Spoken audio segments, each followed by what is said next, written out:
You're listening to Conversations Ignite. Hey everyone, and welcome back. Today I'm joined by Kim, a multi-published author, host of the Let Fear Bounce podcast, and a passionate advocate for spreading hope and kindness. Kim is here to share her heart behind her latest book, Nuggets of Hope, creative kindness, her love for animals through Paw Prints on the couch, and small acts of compassion can create a ripple effect in the whole world. I'm excited to dive into her inspiring journey and the simple ways she can tell us how to all make a difference. Kim, so happy to have you on the show today. Thank you. Thanks for having me. I've been looking forward to this. I have too. I've heard a lot of great things about your book. Well, thank you. That's nice to know. Yeah. So, to kick things off, can you share a little bit about what inspired you to kind of start tossing some nuggets of hope around into the world? I can. It was a couple years ago, about 2.5 years ago now. I just felt a strong nudge internally somehow, just a strong nudge. Believe it was my faith pushing me that way. I saw the word hope everywhere. I saw it. I was reading it everywhere. I was hearing it everywhere. Just one of those things. You know how people say they see numbers everywhere and then they go play the lottery? That was what it was like, but it was a word. And I'm like, what am I supposed to do with this word hope? And at that point in my life, I was not at a great spot. I was kind of in a low spot in my life, my personal life, mentally, and in many other ways. Just wasn't a good time at that time. And so seeing this word hope everywhere and hearing it everywhere actually was kind of ticking me off, because I wasn't feeling it. And I'm like, okay, what am I supposed to do with this word hope? And it didn't go away for literally like 2 weeks. Every day, the word hope was coming up in some form. And I remembered, okay, I was at a networking thing years ago, and I had they were handing out these little packets of these little motivational cards. It says, they're just tiny little square cards, and they said, you're awesome, you're a rock star, that kind of stuff. So I thought, okay, I think I still have those. I'll go dig around. I'll carry them with me, and I'll just pop them around places. And so that's what I did. I went grocery shopping one day and went, I have those cards in my purse. And I literally just popped them around the grocery store, like in with the eggs, in with something else, in with the cookies, wherever, until I had tossed, I would put them all out. And I thought, okay, good, I'm done. I just tossed out hope. And from that, and I thought, good, off the hook. I'm done with that crap, But it didn't go away. And in fact, it became even more so. The word was everywhere even more. And I'm going, oh my goodness. So then that's when I realized, okay, there's a different outside of me nudging me to do something. I'm like, all right, God, what am I supposed to be doing then? If this is you nudging me, I don't know how I'm supposed to give someone hope when I'm not feeling it myself. And it was just, the word didn't go away. You are to give people hope. I'm like, all right. So I called those cards, those little cards. I'm like, all right, I just dropped nuggets of hope. So that was what it started. I just started calling them that. Then since it didn't go away, I got online. I'm like, how can I actually give an actual nugget of hope? So I went online and I actually found polished stones. They're really pretty with the word hope engraved in them. And so I bought a few. They weren't cheap. And I'm thinking, is this what I'm supposed to do? So I started carrying these around, a couple in my pocket, anytime I was out and about doing stuff. And then one day I'm in Walmart walking down an aisle, and all of a sudden I got such a strong feeling. And there was another lady in front of me standing, staring at the wall of items, just standing there staring. And it was so strong that it was like, you have to give her a nugget of hope today.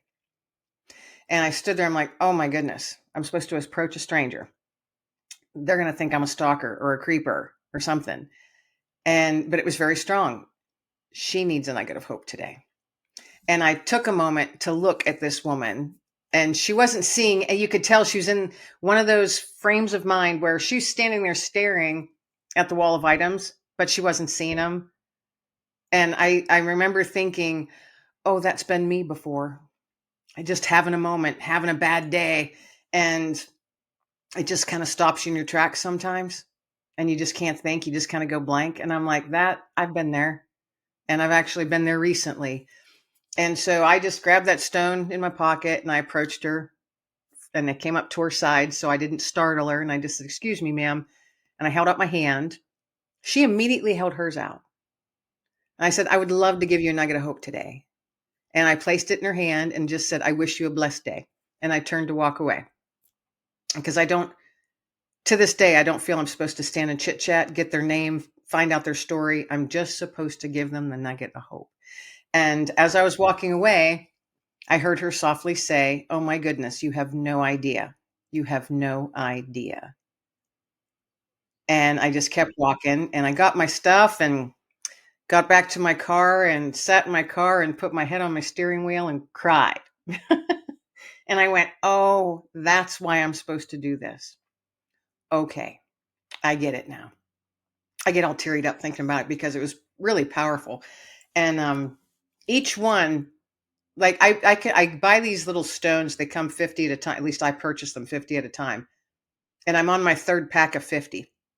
So I've given out close to 150 nuggets of hope to total strangers over the last 2.5 years. And each one, I would come home and write down my experience just because I wanted to have it, like I was like journaling about it kind of. So I would remember on those days that I'm struggling, that I can look and say, Kim, it just takes one simple act and it pulls you out of yourself, pulls you out of your own muck. And I live with PTSD, and some days are harder than others. And this was just another tool in my tool belt, but also doesn't only help me, but I'm providing something to someone else that, I don't know their story and I don't need to know it, but everybody has something going on in their life. Everybody does. And we all put a mask on when we leave the house. I know I do. I slap on that smile and I go, no one's going to know that I might be struggling. No one's going to see any invisible scars that I carry, because I cover everything very well. And there's a lot of people out there that do the same thing. I know a lot of people that do the same thing. So I kind of journaled that and kept track of it. And then it was just, I think the next logical step, you know what, Kim, more people need to hear about this. And then they too can pass out their own version of nuggets of hope and cultivate kindness in their own slice of the world. So that's how I came up with the book, Nuggets of Hope.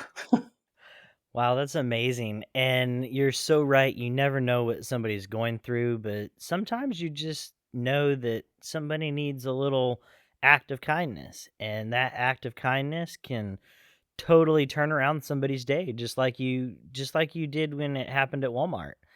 To that one lady that you talked to. And it's amazing to see that. It's amazing that people do that because a lot of people just go out and go about their day and don't really care about anything but them. So And it's really we're all amazing. guilty of that. We're all guilty of doing that.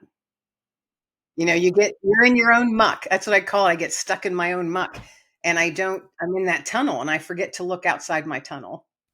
Yeah, and it's just amazing when you can help somebody, and even if it's just by that one little thing that you do. That's so cool, and it's cool that that progressed into how you came up with the idea for the book, and it's getting even more nuggets of hope out there. Maybe not the same way, but it's still getting it out there. And I'm always telling people, because I've even folks on my podcast, they're like, I want to do something. And I'm like, you don't have to spend a dime to be kind. It doesn't cost you anything to be kind. Smile at a stranger.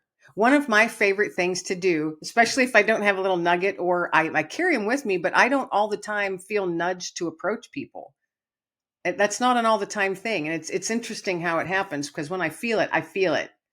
And I don't have that every time, but when I am out, I do try to smile at someone, like genuine, sincere smile, or, good morning, something, anything like that, or compliment a stranger. I love doing that. I love seeing someone that might be looking real dapper, just looking. all spick and span for the day. And I'll be like, my goodness, you are looking fine and dapper today. Look at you, or you see an older lady and you can tell she's just got her hair done. And I'll be like, oh my goodness, pardon me, but I do want to let you know that your hair looks beautiful today. And the way that people's faces light up, it's amazing because you don't know what people are going through, and your interaction is letting them know that they're seen. They're being seen. And there's a lot of folks out there that feel unseen, that feel very lonely and isolated. And your interaction, however long or short, could just be a couple seconds, which is what most of mine are, that could completely turn their day around. So why wouldn't we want to do that for people? Yeah, exactly. Just that random act, it's gonna change somebody's perception on their day or just make everything better. It's so awesome. And then they in turn might want to do that for someone else. It's going to have a ripple effect. It always does. We might not know about it. And I don't think we're meant to know. We're not meant to know where our act of kindness, how far it's going to go. We're doing what we're supposed to do, is care about one another. We're not on this planet to cause division and hate or hurt. That's not what we're here for. I think people have got a little mixed up. People, they need to just settle down, you know? And I love that you said the ripple effect because you're right. Because I know it's happened to me where somebody has said something to me that's made me feel really good, and then I get in a happy mood, and then I go spread it to somebody else. So and you don't know how far it goes, but you know it goes. You know it goes because it's just carrying on. I mean, it really is. It's an awesome feeling, you know, and I don't do it for, and it certainly didn't start that way for some sort of pat on the back or anything like that. I'm doing it. And, this is hindsight over the last, because I've been doing it for about 2.5 years. But now that I look back, I see years ago where I was at in a really dark space. And there were certain people that came and they were my nuggets of hope. And now I'm like, okay, this is so cool that I'm doing what they did for me. And this was, years and years ago. But in hindsight, I look back, I'm like, wow, they did that for me. They saw me where I was at in that moment and knew something was off, or that I needed something. And I'm so, so incredibly thankful for that, because I was in a really, really dark space. And they provided just enough light to remind me, you can get out of this darkness, Kim, because you're not supposed to stay there. Yeah, and a lot of the times you don't even when it happens to you, you don't even realize it until later on. Um, when you come back to it, you realize, hey, that person inspired me and gave me hope today. And it's funny because it happened just like that with me. It was years later. And I went, oh, now I see what they did. Then I'm like, oh, a little slow, Kim. Took you only 15 years, a little slow. But sometimes that's exactly what you need. You don't realize it in the moment, and then later on it hits, and you just know it was meant to happen for that specific reason. Yep. So, in your book, it's a bunch of little nuggets of hope, correct? Yes, there are nuggets of hope, like the stories. I share some of the stories of my interactions with people. That as I'm handing out nuggets of hope, there's a couple stories in there, of some folks that I helped, like through my veteran post, just sharing different ways that kindness really can and indeed does change people's lives. And then I just share, like practical things of how to be kind. Like I said earlier, just smiling at someone, the difference that can make, compliment a stranger, hold the door for someone, offer to carry someone's groceries to their car, simple things like that, just simple courtesy that seems to have gone missing. I remember my grandma, And growing up, it was like, you will say, yes, sir, no, ma'am. You will show respect to your elders. You will hold doors for people, things like that. The common, to me anyway, growing up, that's how it was. And that's how I still am. And I taught my daughter to do the same thing. But I look around now and I'm like, I don't know how many times I'll be walking up to a door, and whoever's in front of me doesn't even look behind, or they've seen me, but they just let the door slam shut anyway. And I just stand there going, wow, wouldn't have taken them 2 seconds to just hold the door, or you're going to get it and it almost smashes your fingers because they didn't even pay attention. They just shut it. And you're like, well, excuse me, wait. So I'm thinking, wow, where did courtesy go?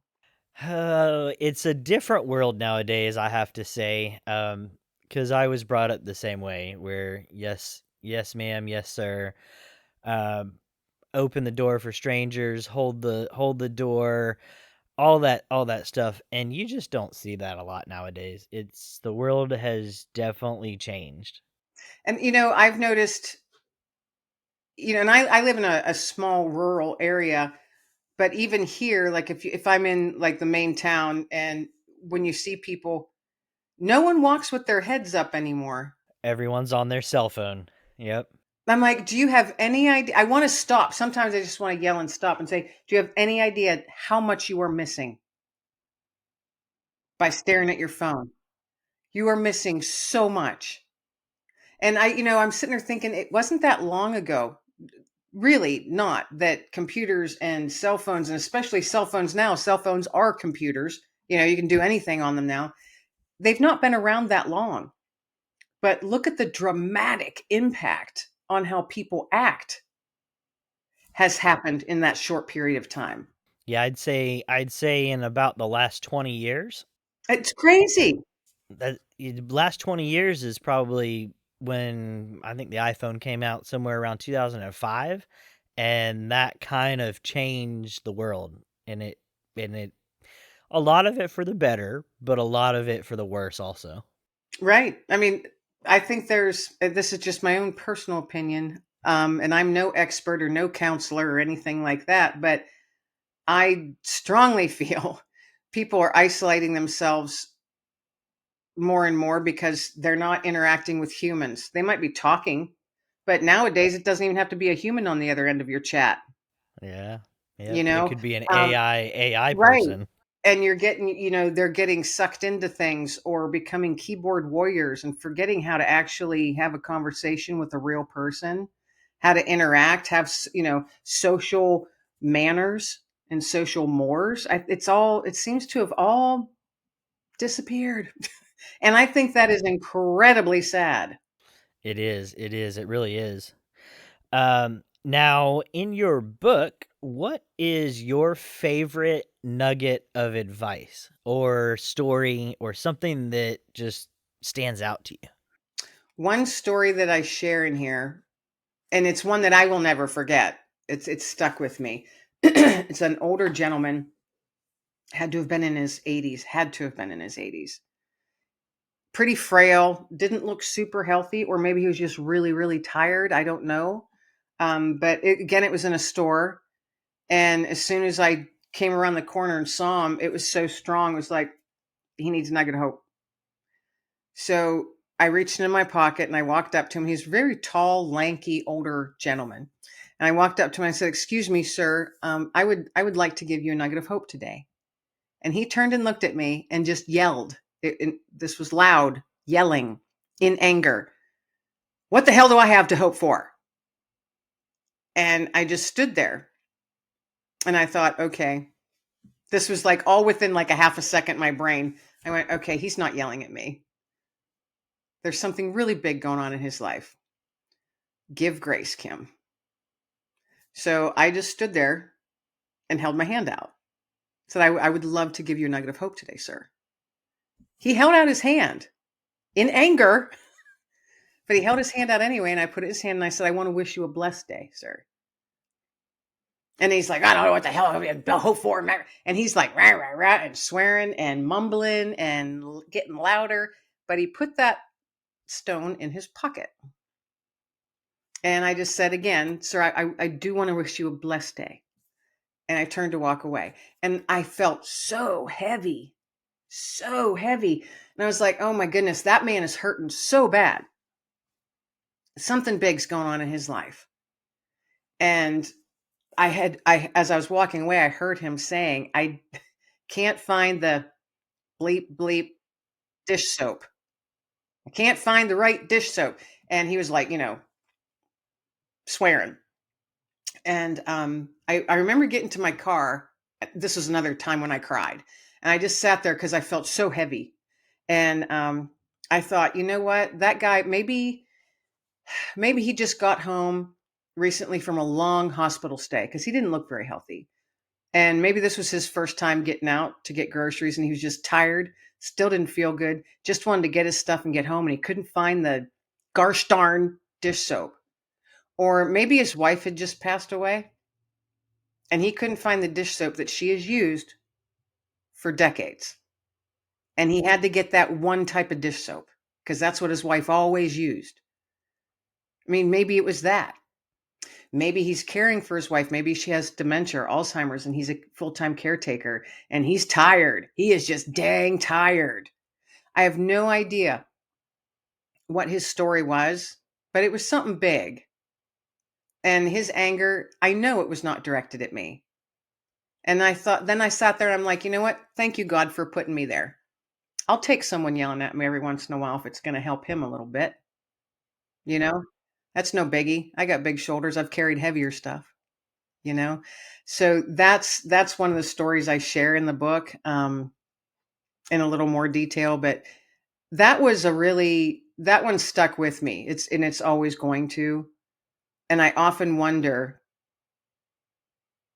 how he is, if he's still around, how he is, did he the next day, maybe, like, I don't know, older gentlemen used to come home from the end of the day and empty all the stuff out of their pocket and put it in the bowl that's on the table in the hallway.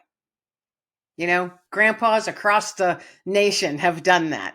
And so that's what I was picturing. Maybe he'll go home, empty his pockets and put it in that bowl in the hallway and look down and see a nugget of hope. Oh, that young lady in the store gave me that. Or maybe it'll be the next day because maybe he'll see it that night and be like, oh, hope, But maybe it's the next day and he's going to just grab the stuff up and put it back in his pocket and he looks down and sees the word hope. And maybe it's then that it hits his heart and he's like, okay, I can make it through this day. Maybe it was a week later. Who knows? But I firmly believe that at one point in time, he looked down and saw the word hope and it hit him in the heart the way it was supposed to. I firmly believe that. Yeah, and just like we talked about, it might not be in that second when he realizes, but at some point he had to have realized that hope is out there. And sometimes it comes to you in the form of a stranger. Yep, I love that. That's a great story. It's a great takeaway. Now, what about the importance of self-compassion? That's so hard, isn't it? It is, but it's got to be so important because we always care about everybody else, and a lot of the times we just forget to care about us. Yeah, most of the time. In my personal experience, most of the time, I for years, I forgot to care for myself until I realized I can't do that anymore because I was becoming very unhealthy. And I was diagnosed with a rare form, an uncommon form of diabetes that completely changed my life. And to me, it came out of nowhere. I'm like, what do you mean I have diabetes? I've never been overweight. So, I had all these preconceptions of what a diabetic was. And they're like, no, you have a very rare and uncommon one, and we don't know how to treat it. So we're going to just kind of roll with it. So that changed my life. There was all kinds of things that changed my life, and it seemed like it was all happening at the same time. And that's when I realized, okay, I have to set boundaries and I have to practice self-compassion and get rid of the negative self-talk that you carry around with you always. So and I'm still a work in progress on that. But I'm doing much better at it. Like, let's say the last 5 years or so, I'm doing much better at it. And I'm able to, I've just found little ways for me, even if it's just for 5 minutes or 10 minutes, little ways for me to just kind of be like, okay, Kim, take a deep breath in with the good, out with the bad. You've got this. I always say we've got this, and I joke around saying me, myself, and I, the three of us, we're gonna kick some butt today. I say that all. Oh, the three of us are doing great, but it's hard. Self compassion is hard because we are our own worst critics, and so listening to music, like really gentle, like ambient type music, or piano, or acoustic guitar, things like that, are very helpful for me to. I always say I need to settle because my soul feels unsettled today. I need to settle that down a little bit. And so soft music like that does that. And so I actually started on my YouTube channel that's Let Fear Bounce. I started a little while ago creating little music videos that's just like instrumental, and I call it soothing sounds, for a 5 minute reset or a 10 minute recharge or an hour of just close your eyes and be. you know so I started doing that because I was listening to others, and I was like, I want to find some that I personally really like, and then I'm like, well, gosh, just make some videos of it then too.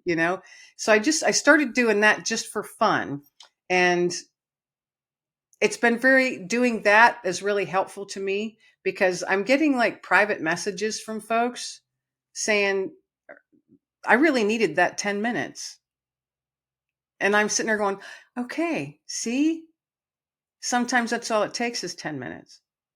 Just to recharge, just to settle just a bit. Yeah, and everybody's 10 minutes it can be completely different, whether it's listening to that, 10-minute video, going out and just taking a stroll around the neighborhood, or just doing something that you enjoy. Those 10 minutes that can kind of give you your own space just to relax and unwind and think about you. It's amazing how everybody's space can be different. Mine typically is outside. I if I'm, it's like, all right, feeling a little edgy. I gotta move because I'm not one that sits either. I'm like a mover. I gotta keep doing stuff. And so I take a lot of walks with my dog. So I spend a lot of time outside no matter the weather. Doesn't matter what the weather is. And I live in an area where we experience all four seasons, and they come in pretty hard sometimes. But I'm still out there with them, out there in the midst of it, because I find a lot of peace. That's where I pray the most, and that's where it's just a joy to watch my dog. And then I see the world through his eyes. I'm like, he's so excited over whatever it is he's smelling. I want to be like that. I want to be so excited just to be outside running around, you know.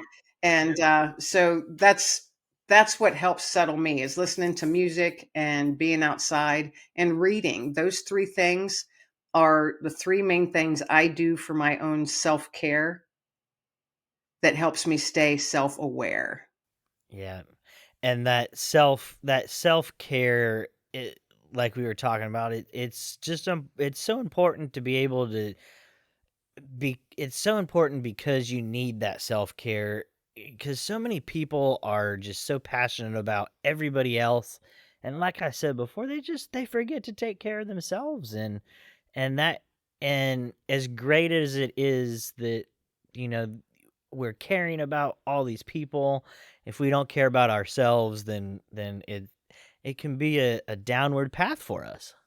Yeah, you might reach the point where you're unable to do anything for anybody else unless you take care of yourself first. So there's a reason on airplanes when they say put the mask on yourself first before you put it on anybody else. Mhm. You know, think about it. That's a great analogy. That's a very great analogy. You can't help anybody else unless you're able to. Yep. Very true. Because I was one of those people. I was constantly volunteering, and I'd be doing stuff in the evenings after working full time and then come home real quick and, make dinner and take my kiddo where she needed to go. And then I'd go do something, volunteering, or every weekend for years, I was doing stuff for volunteering and with my veteran post and other things. I did that and then I look back now, I'm like, how did I do all of that? And then I'm thinking, why did I feel I needed to do so much? Because that's when you start like digging deep into who you are and why. And that's when you're like, oh, do I want to go there? you know, do I want, or should I get a counselor? you know, so there's so much, there's a lot more behind the person that's always going, going, going and doing, doing, doing. And I realized for me, and I'll just be completely honest, I realize now that it was much easier to stay super, super busy because then I didn't have to feel so much. And that's what a lot of people experience, I think.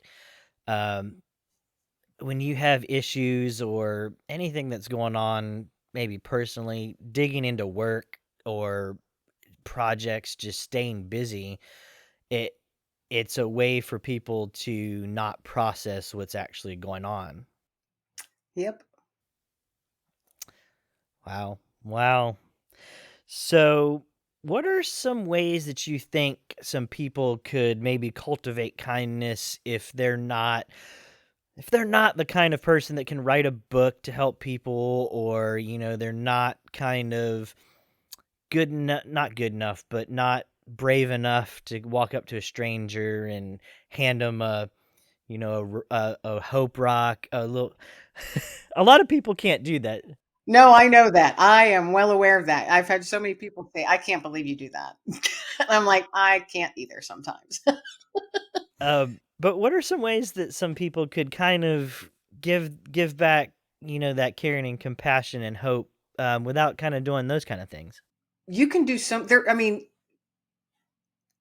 use your imagination. You've got the simple stuff because it doesn't cost a dime to be kind. Like I said earlier, smile at someone, smile at a stranger, compliment a stranger, hold a door, offer to take someone's groceries, check on your neighbors. Check on your neighbors. Is there an older guy that lives down the road, or maybe he's in the apartment two floors up? I don't know, wherever you might live. Is there an older gentleman or an older lady that maybe they're a widow or a widower and you haven't seen him in a while?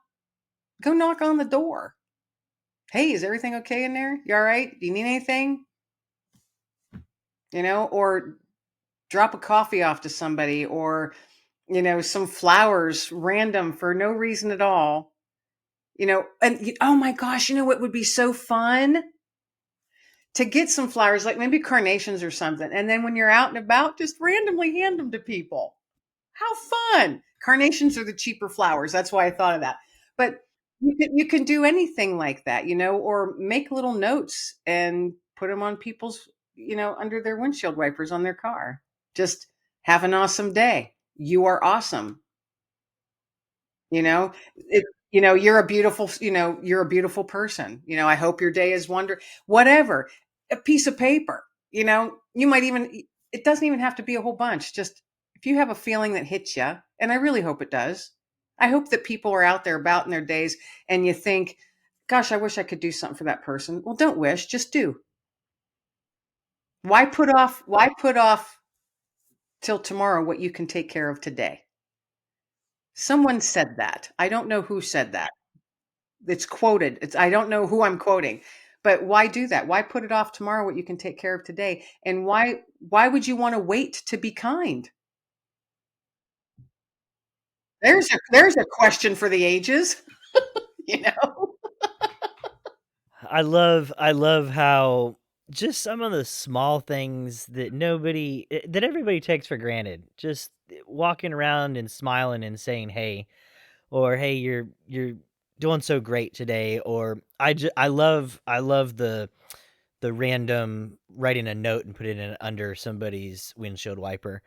There's no interaction. If you're really afraid to talk to people, but you really got that spark that you want to do something, you don't have to even, talk or see somebody, but just putting that note under it could change somebody's day. And you can do notes like that anywhere. So, say you're standing in the post office waiting to buy a book of stamps. There's always a counter somewhere before you get to the place where you purchase your stamps. At least where I live, there is. Before you get to the people there, you can leave little notes anywhere that people will find them. I used to, and I just thought of this too. This was years ago. There was a like a Mon Pa diner, and they had a big bulletin board as soon as you walked in, like in their vestibule, and that's where people would put their business cards or an event that might be. It was always filled, and I had a few of those cards. You're awesome. Have a great day. And every once in a while, I'd pull one out and just pull one of the pins and stick that on there. I just remembered that. That was that was so long ago too. It was way way before I started doing Nuggets of Hope. But yeah, just do something like that. There's so many ways that you could do something. When I was going through Starbucks one night, excuse me, and the young lady just looked so tired and so harried. That's an old fashioned term. She looks very harried. And I had a nugget of hope like in the middle of my console in my car. And I just kind of reached out and she, handed me my coffee. And I said, "Oh, excuse me, young lady, I'd like to give you this today." And I hand it to her and she looks down at it and she goes, "Oh, thanks," and puts it in her pocket. And I was like, she's not getting it right now, but she will later. You know, and I didn't have to talk to her. I just said, "Here, want to give you something today." You know, there's some you can use your imagination, and as long as it's done with sincerity, I think it's awesome. And that's the big part is you have to be sincere about it. It can't just be, "Hey, here, take this today." Yeah, and don't go out thinking you're doing it because you want to make yourself look good to others, because it's not going to work. It's not going to work that way. Yeah, it's got to come from the heart. It's really truly got to come from the heart. You know, the simplest one I think is check on your neighbor. You know, everybody knows someone who is in need. Everybody does. Check on that widow or widower. You have any idea how lonely they are? They've probably been married, what, 62, 63 years, and all of a sudden they're by themselves. I can't even imagine. Go check on that person just to say, hey, A lot of people take that for granted, and just going and checking on somebody and saying hi can really change someone's day.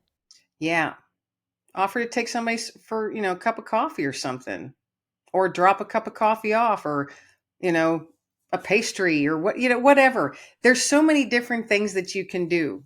There's so many things you can do. Just simply in your own neighborhood or in your own apartment complex or whatever the case may be. Maybe it's for a colleague at work.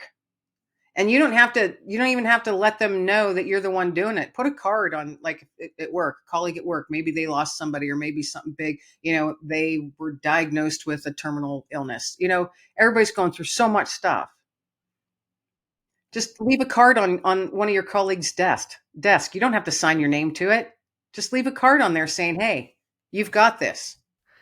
I love it. I love all the ways that not all of us can think of, creative and awesome ideas like that. So some of the stuff that you have just said are small things that we can do every day. So I love it. Those are all like just awesome ways that we can go out and make the world a better place. Yes, because it desperately needs it. Mm, yep. I had somebody one time years ago say it in not a nice way. Like, who do you think you are? You think you can change the world? And I just sat there and I thought, first off, well, wow, what a bleep. What a poo head. What a poo head that person is. But then I remember responding, no, of course I don't think I can change the world, but I can change one person's world. And if I can do that, why wouldn't I? You know, and then that stuck with me. That really stuck with me, that quite obvious, because this was years ago that this person said this to me. And I was like, what happened in that person's life that makes them angry to see other people caring? That's a sad person right there. They probably needed a nugget of hope, but I wasn't of the mindset at that point in time in my life to give them one. So I didn't. But I remember, and I've always stuck by that. If I can change, I can't change the whole world. Of course I can't, but I can change one person's world in my own small slice of the world, and just think if everybody did that. Can you imagine how different this world would be? Who sang that song? Louis Armstrong. What a wonderful world it would be, or what a beautiful world it would be. Yeah. Go listen to that, folks. Go on YouTube, look up Louis Armstrong, listen to that song and let it sink into your soul, and then get out there and make your slice of the world a better place. Now, correct me if I'm wrong, but your book has actually been a finalist in the Global Book Award? It was. That's amazing. It was very exciting. Yes, it was very unexpected and exciting. And I thought, because some folks are like, well, yeah, it wasn't first, second, or third. I'm like, no, but I was a finalist. So they caught someone's attention. It caught their attention and they liked it enough that I was a finalist. And maybe one day I will be second, first, first, second, or third. But to be a finalist, I was super excited about that. It was so unexpected.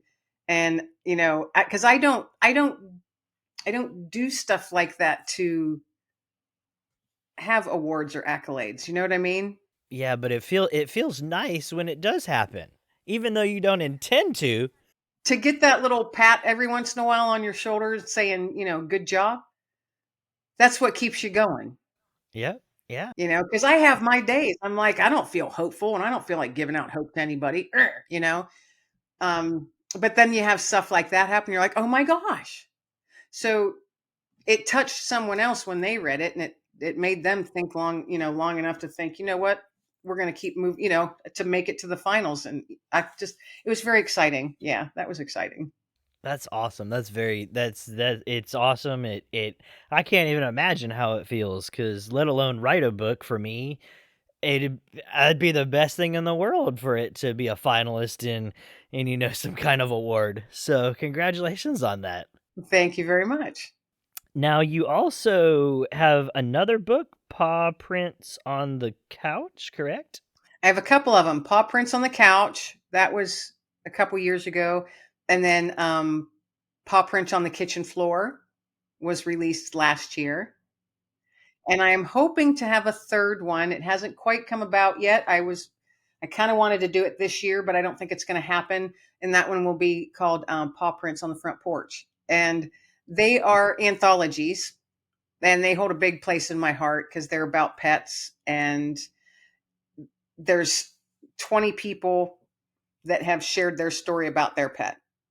So how their pet enriched. It's kind of like a Chicken Soup for the Soul. If you've ever read any of those books, kind of like that, only it's all about pets. And that what inspired me to do it were my own dogs that I've had, and they've been rescue dogs. So, they're coming from whatever awful situation they were in, and I'm able to give them a life that they can just lay back and live their best life. But in conjunction with that, they're adding so much to mine, and I know my dogs, at least for me anyway, and I've talked to many others. And as a veteran who lives with PTSD, like I said earlier, some days are a little bumpy. And my dog prior to the one that I have now, he was very, very in tune with me. And he would know, and I always say my anxiety would start creeping up. He got to the point where he knew that was happening before I did. And so he would come up, and he was a big dog. He would come and start nudging me and knocking me. And then I realized it took me a while, but then I realized what he was doing. And I'm like, oh, he's changing my focus. He feels something going off in me. And he's letting me know, hey, I'm here. I'm right here. It's amazing how animals can do that, how they can sense your feelings. Yeah, it is. That his name was Digger. And that was kind of like, and he passed away. I mean, unfortunately, They don't stick around near long enough, I don't think. But I was really, really blessed that I had him for 14 years, and he was a large dog, and everybody's like, holy cow, large dogs don't usually live that long. So I was really, really blessed by this guy in so many ways. I always called him my old man, and he was my sidekick, and he went everywhere with me. So everywhere where I live, we did a lot of like public events for veterans and stuff, and he was right there with me. So everybody knew Digger, you know, and he's that. I don't know if you've ever had pets, but for me, he's any other dog I've had, I've loved them all just as much. But Digger, he's that one, you know. Um, and I've talked to so many other people, and they're like, "Yeah, I had this horse, and it was that one." I love them all. I've loved all my pets. I love the dog that I have now, but Digger was that one. You know, they do make such a big difference in such a positive, loving, non-judgmental way. Yeah, you always hear that dogs, they unconditionally love you, and there's a lot that we could learn, I think, just from kind of watching that, because whatever happens, they're always there for you. They know when you're sad, they'll come sit on your lap, they'll jump up on the couch, and they'll always unconditionally love you. Yep.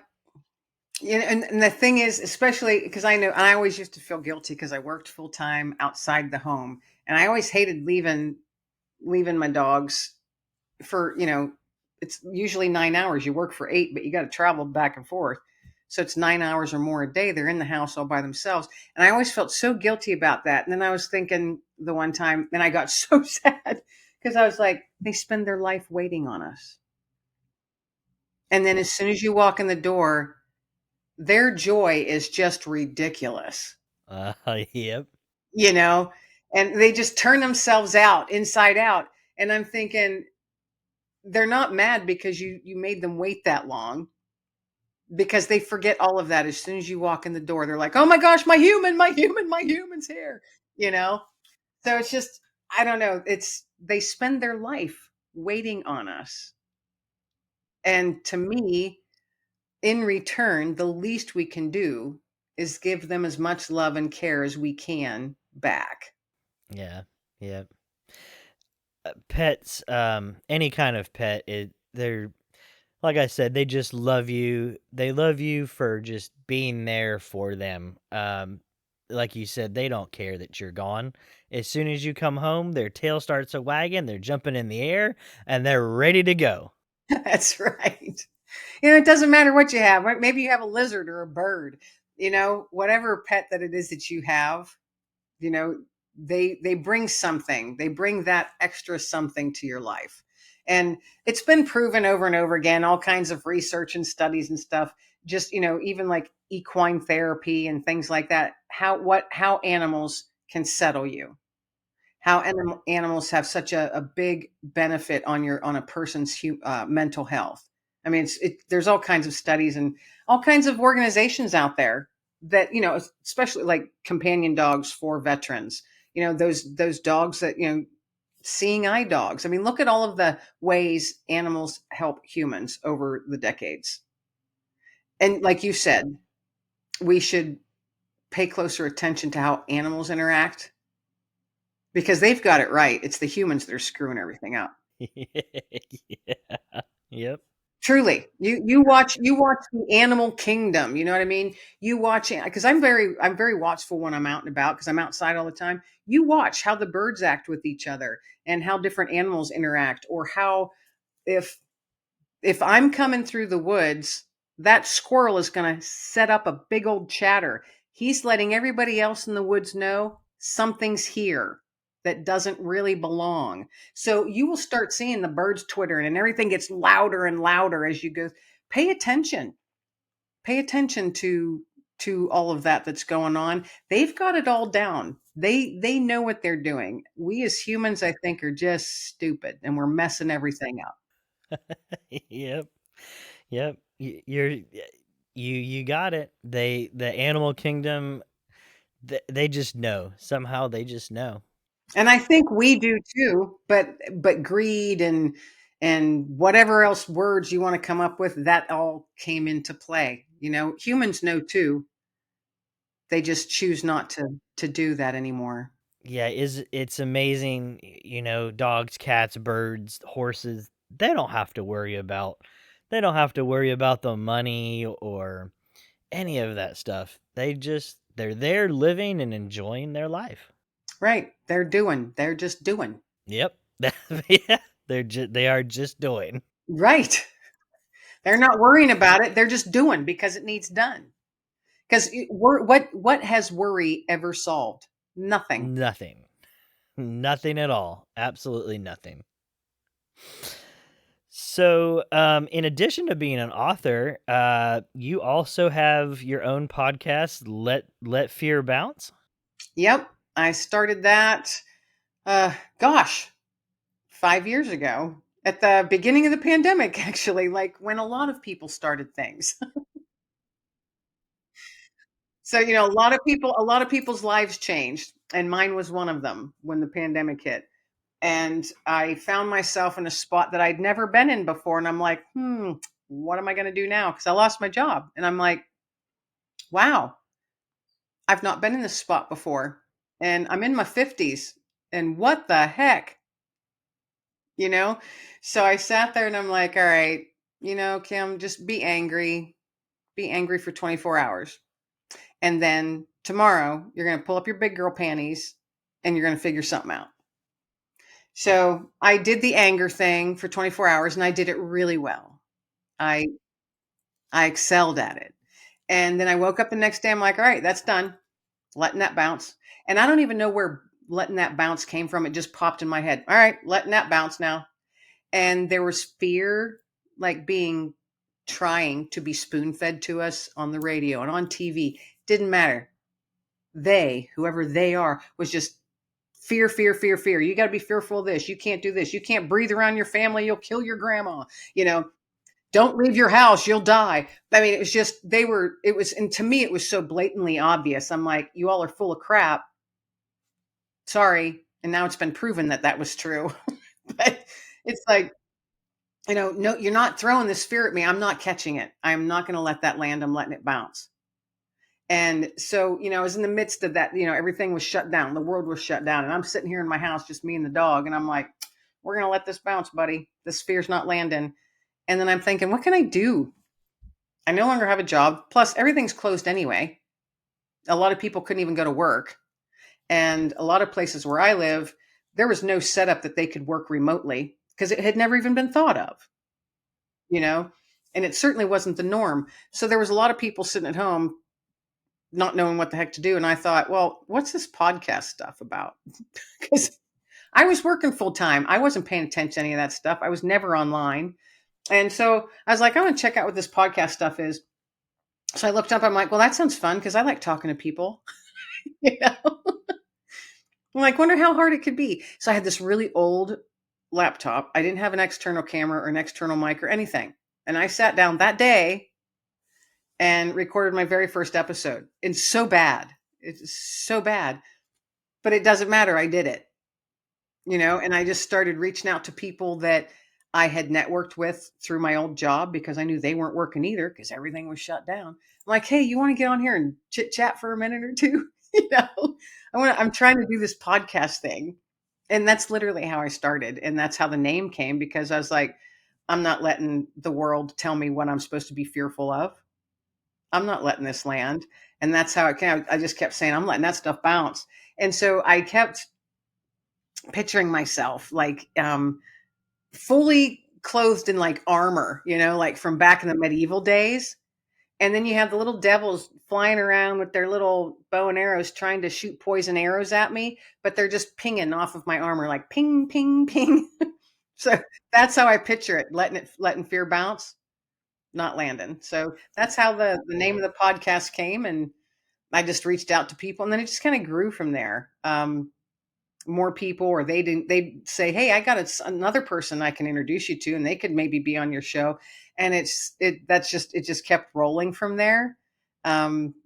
And so, I get people on, and most of them are authors. It just turned out that way. I'd say 90% of my guests are authors, but everybody has a story and everybody has had a fear. Everyone. And so it's really, I like to think that the show's relatable to everybody, no matter who the guest is, because everyone has been fearful of something at some point. Or that feeling that you get, you might not even call it fear, but that if you look deeper at it, you're like, oh, that is fear. That indecision that I have about making, that's fear. So you can mask it or call it whatever you want, but a lot of times it's fear that's laying there at the bottom. And it's like, you know what, let's squash that stuff out of there, you know? And you didn't let fear stop you. You started it and kept going. Yeah. And it was bumpy. Let me tell you, it was bumpy because remember I had lost my job. So, and I don't make money on my podcast. Someday it would be awesome to be able to do that, but I do it and I'm still doing it because I love doing it. And it's growing slowly, but it's doing its thing, and I'm one person. I don't have a team behind me, and I'm not doing it I never set out to be like, I'm going to be a millionaire. You know what I mean? My thought was, why can't we get folks to talk about, truly talk about stuff that matters? Take the mask off and let's talk about stuff that matters. And so it's like 2 years ago, I added the tagline on to Let Fear Bounce, tossing nuggets of hope. So we can let the fear bounce and then we can turn those fears into nuggets of hope for other people. I love it. I love the journey that, it's awful that, during the pandemic you lost a job, but everything you've done since then has just been inspiring. You've got your book out there, you're talking to all these people, you're giving out nuggets of hope where you go. It's an amazing journey. It really is. I don't think and I probably wouldn't be doing or even have thought of doing any of this if the world hadn't changed.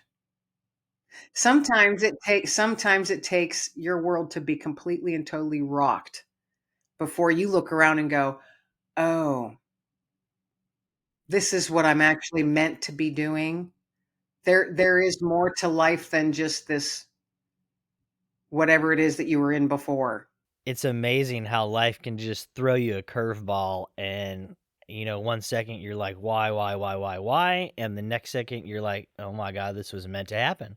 Right. Yeah. I mean, I look back and I'm like, I never would have done any of the stuff I've done over the last few years. I probably never would have been able to.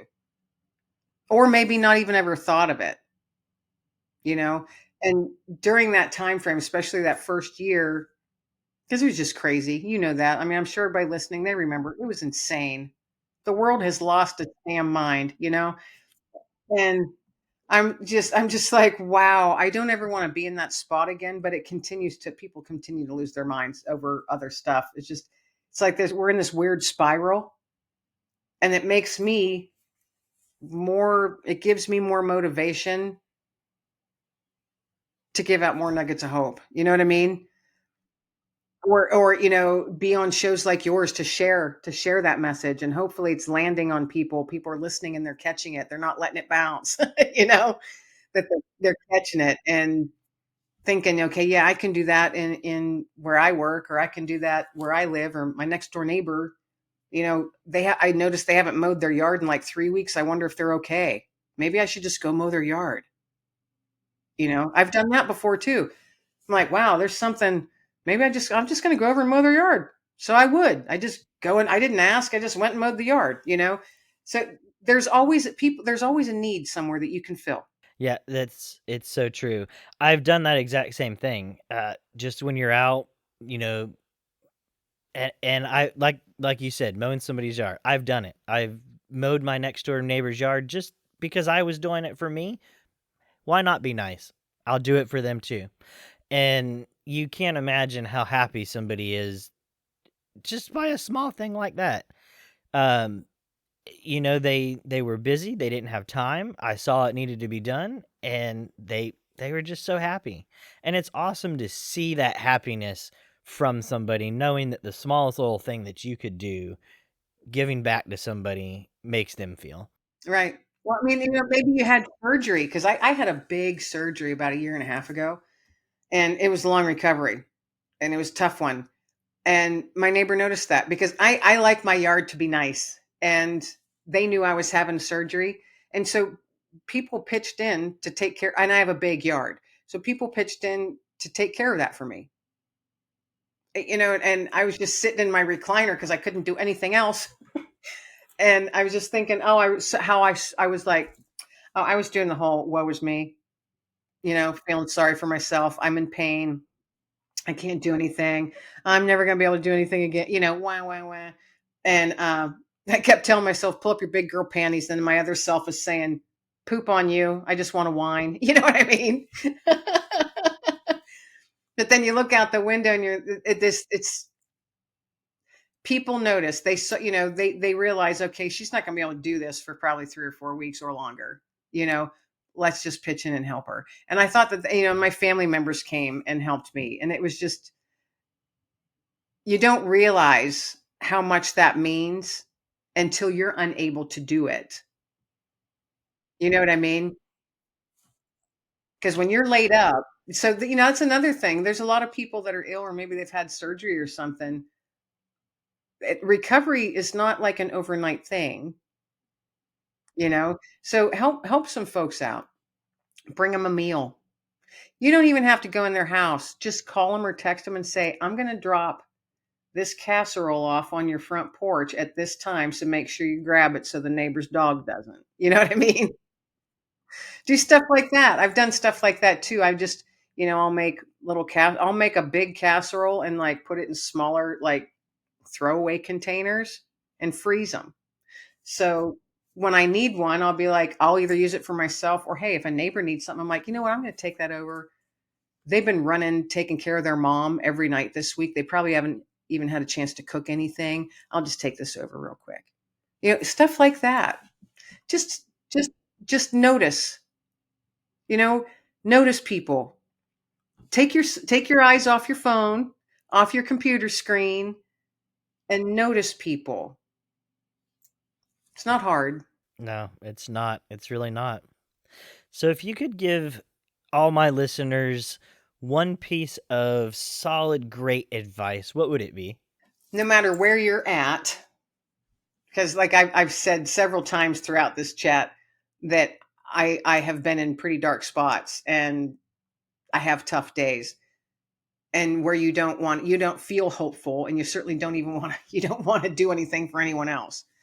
One thing I want to be a reminder to you, because we all have bad days. You can't escape them. That's just life, when you're having one of those days, at the end of the day, it's like maybe you're in your bathroom, you're brushing your teeth. Look up in the mirror and, truly look at yourself, and then remind yourself, okay, that day sucked. That maybe the whole week sucked, but you're still standing, and you have a 100% success rate. Because you're still standing, you have a 100% success rate of getting through the tough stuff, because you're still standing and you're looking your own self in the face right now. That's a win, folks. It doesn't get better than 100% success rate. So you made it through that crapola day. You're going to go to bed.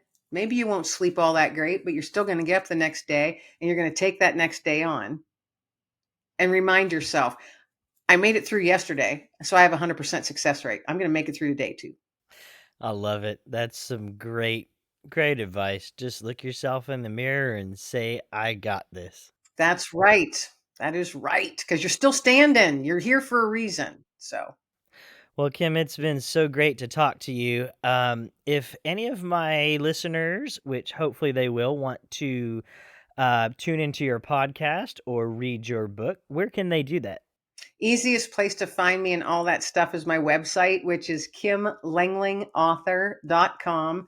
My each week, the most recent episode of my podcast is on there. You can click there and it takes you right to it. But I'm also on YouTube under Let Fear Bounce. My books are on there, and all the buttons on there to purchase through Amazon. You can find all the books on Amazon, but you can also do that right through the website. Easiest place. Then you also meet my dog Dexter, because he is my office manager, and he is down where the contact area is. So he screens all of the emails and stuff that comes through and lets me know what's happening. So he's a very smart dog, by the way, very smart dog. So yeah, you will meet Dexter, and he is my official office manager. So he keeps me on my toes and tells me what I should be doing. He tells me when I need a walk or something, or when I need a snack. So he's a smart dog. Oh, I love it. Dexter keeps you in line, right? He does indeed. That's awesome. Well, like I said, it was amazing to talk to you. Such great insight. Such a great positive outlook on life. Even though sometimes haven't been so great, but you still have that positivity, and just giving that positivity back and trying to help others get to that positivity, so that they can give back. Yeah. I love it. Got to do what we can do, folks, because our lives are very short in the long run. Really, Yep. I want to be able to leave my slice of the world maybe just a little bit better than it was when I came into it. That's the best piece of advice that I think anybody can give, is when you leave, make it a little bit better than how you found it. Right. Awesome. Well, it's been great to talk to you, Kim. It's been wonderful. Thanks so much for having me on your show. I appreciate it. Not a problem. I enjoyed it. I love talking to you. Hopefully maybe we can do it again sometime in the future. I would love it. Anytime. You let me know. Awesome. Well, everybody, I'll see you next week. Thanks for listening to Conversations Ignite. See you next time.